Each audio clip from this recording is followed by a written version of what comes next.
कैसा लग रहा है मेरा लुक? भाई फेस्टिव सीजन है, जगमगाहट तो होनी ही चाहिए। तो आज मैंने थोड़ा सा ये चमचमाता हुआ ड्रेस पहन लिया। How is it? Comment section में बताइएगा जरूर। और आप सभी लोगों को हैप्पी दिवाली। वैसे किसी ने तो दिवाली कल मना ली, कोई आज मना रहा है। दिवाली आप चाहे कभी भी मनाए, बस एक पर्पस आपका क्लियर होना चाहिए कि खुशियां बांटते रहो, खुशियां लुटाते रहो। चलिए वीडियो की शुरुआत करते हैं। वीडियो में जो टॉपिक है आज का बहुत ही इंटरेस्टिंग होने वाला है। किसी ने सवाल किया है कि मेरी शादी होने वाली है जल्दी, मुझे बस इस बात की चिंता है कि मेरी जो पार्टनर है जो मेरा फर्स्ट टाइम देखेगी तो क्या सोचेगी। मतलब कौन सी दुनिया में जी रहे हो आप, कौन से जमाने में हो? भाई आज के टाइम की अधिकतर लड़कियां, चाहे वो कभी हमबिस्तर हुई हो या नहीं हुई हो, लेकिन इसका मतलब ये नहीं कि उसने कभी छेदी लाल के दर्शन भी नहीं करे, उसे पता ही नहीं है कि ये चीज क्या, अला बला क्या, और वो आपको देखकर डर जाएगी। हाँ, कुछ जगह पर ये पॉसिबल है क्योंकि अपवाद हर जगह होता है। अगर आप दूर दराज ऐसे क्षेत्रों की बात कर रहे हो तो वहां पर आपको इस तरह की लड़कियां देखने को मिल जाएगी जिन्होंने कभी देखा ही नहीं है। हो सकता है, मैं मना नहीं कर रही, लेकिन अगर आप मेट्रो सिटी में रह रहे हो और यहाँ की लड़कियों की अगर बात करें तो सोशल मीडिया का टाइम है, मोबाइल हर किसी के हाथ में होता है। अगर वो रिलेशनशिप में भी नहीं है ना किसी के साथ, तब भी उनको पता है कि अरे कैसा होता है, कैसा दिखता है। ऑनलाइन चैट होती है, वर्बल टॉक होती है, लोग बिना मर्जी के भी सेंड कर देते हैं चीजें कि यार देख, सही है ना। ऐसा नहीं है कि किसी ने देखा ही नहीं है। ये बहुत पहले का टाइम हुआ करता था जब कोई कभी लड़की देखती थी तो वो डर जाया करती थी, ये क्या है।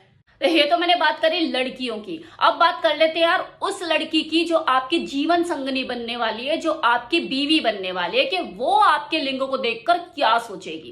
प्रैक्टिकली उसने अगर सर्कस ज्यादा नहीं खेला है तो उसके अंदर उत्सुकता होगी, एक चिंता भी होगी, और देखते वो सोचेगी यार आज तो मेरी आफत है। वो तन की तंदुरुस्ती और मन की मजबूती से आपके साथ संबंध बनाने के लिए तत्पर रहेगी, उत्सुक रहेगी कि यार सब बढ़िया से चीजें हो जाए। वहीं अगर लड़की थोड़ी सी भी अनुभवी है, उसने चीजों का एक्सपीरियंस किया है, खेल ली खाई है, तो ऐसे में उसकी जो एक्सपेक्टेशन होती है वो होगी ही, साइज और शेप को लेकर नहीं, परफॉर्मेंस को लेके। और ऐसे में अगर उसे अपने हिसाब की चीज मिल गई या उससे ऊपर की मिल गई तो उसका जो इंटरेस्ट है अपने हस्बैंड में, मतलब आप में, बढ़ता चला जाएगा। टेंशन में मत आओ सुन के, क्योंकि मैं बहुत प्रैक्टिकल सी बात करती हूँ। मैं वही बोलती हूँ जो आज की रियलिटी है, जो आज का टाइम है। वो आपकी परफॉर्मेंस को देखकर आइडिया लगा लेगी कि मेरे को ढीलू मिला है या सख्त चीज मिली है, या बच्चे ही पैदा कर सकता है और मुझे संतुष्ट भी कर सकता है। इस चीज का उसे आइडिया लगी जाएगा। मैं यहाँ पर किसी के शेप और साइज को लेकर बात नहीं कर रही हूँ, क्योंकि वो हर इंसान का अलग अलग होता ही है। भाई 19-20 का फर्क होगा ही ना, सबके माँ बाप एक ही तो नहीं होते ना, हर किसी के अलग अलग होते हैं। कुछ चीजें जीन पे भी चली जाती है, तो कुछ आपने अपने पीनस की हेल्थ को कैसे मेंटेन किया उस पर भी जाती है। मैं बात कर रही हूँ उसमें होने वाले इरेक्शन की। आप उस अपने जो आपके पास टूल है उससे किस तरह से काम लेते हैं, कितने आप स्किल्ड हैं, फोर प्ले कैसे करते हैं, आप उसको अपने लिए पगला सकते हैं या नहीं, ताकि वो और लेने के लिए उत्साहित रहे।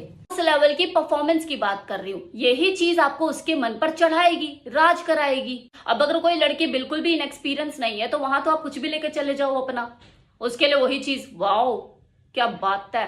लेकिन अगर थोड़ी सी भी कोई अनुभवी है, ज्ञान रखती है और अगर एक्सपर्ट है, तो वहां पर आपको उस हिसाब का अपना परफॉर्मेंस देना होगा। भाई शादी के बाद अगर आप गाड़ी चलाना सीखोगे कि यार मेरी शादी हो चुकी है, मुझे अपनी बीवी को लेकर जगह जगह जाना पड़ता है तो मैं गाड़ी चलाना सीख लूं, तो उसे आप कभी इंप्रेस नहीं कर पाओगे अपनी ड्राइविंग स्किल से, क्योंकि वो सीखी सिखाई है, पहले से सीख कर आई गाड़ी चलाना। वो खुद बोलेगी तो साइड में बैठ मैं चला लूंगी। सेम इसी तरह से अगर आप शादी के बाद जाके ऑनलाइन पढ़ कर चीजें सीख कर आओगे, कूदोगे उसके ऊपर, तो वो 2 मिनट में भाप लेगी चीजें। आप उसे कभी भी अपने स्किल से इंप्रेस नहीं कर पाओगे। इसलिए मैं हमेशा से कहती हूँ कि शादी से पहले 1-2 रिलेशनशिप होने चाहिए। आपको पता लगता है, थोड़ा सा आइडिया होता है चीजों का। और चलो अगर वो चीजें भी नहीं है तो कम से कम थ्योरेटिकल ही तो एक्सपर्ट आपको होना चाहिए। अगर आपने किताबी ज्ञान भी नहीं लिया है तो प्रैक्टिकली चीजों को करने का वो कॉन्फिडेंस कहां से लेकर आओगे? फिर तो यही सोचते रह जाओगे कि यार मेरी बीबी आएगी तो पता नहीं मेरे बारे में क्या सोचेगी।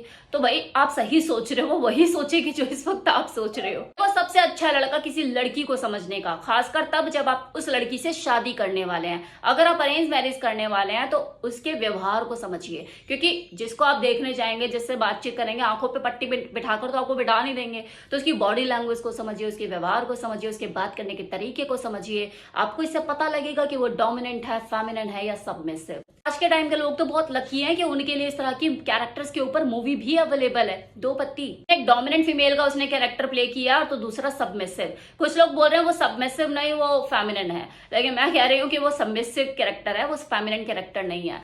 सबमिसिव वही होती है कोशिश करने से पहले हार मान लेना, तो वो वही कैरेक्टर है। वो अपने लिए फाइट ही नहीं कर पाती है, उसके अंदर जान ही वो जो उसकी बहन है वो फूकती है उसे फेमिनिन बनाने के लिए कि यार इतना नहीं तो इतना तो कम से कम कर। तो फेमिनिन, सबमिसिव और डोमिनेंट का क्लियर कट एग्जांपल है। कुछ जगह पे वो सबमिसिव आपको फेमिनिन दिखेगी, लेकिन वो है सबमिसिव कैरेक्टर जिसे इजीली दबाया जा सकता है। दोनों के कैरेक्टर को गहराई से समझ के आप आइडिया लगा सकते हैं कि आपकी जो शादी हो रही है वो किससे हो रही है, वो कैसी दिखती है, डोमिनेंट जैसी दिखती है या सबमिसिव जैसी दिखती है, फेमिनिन जैसी दिखती है। अगर आपकी शादी किसी फेमिनिन या सबमिसिव फीमेल से हो रही है तो उसका यही रहता है, नो कंप्लेन नो डिमांड। आप जो बोलोगे उसमें खुश रहे, जो साइज लेकर बैठे हो, जैसा परफॉर्मेंस देते हो, नो कंप्लेन।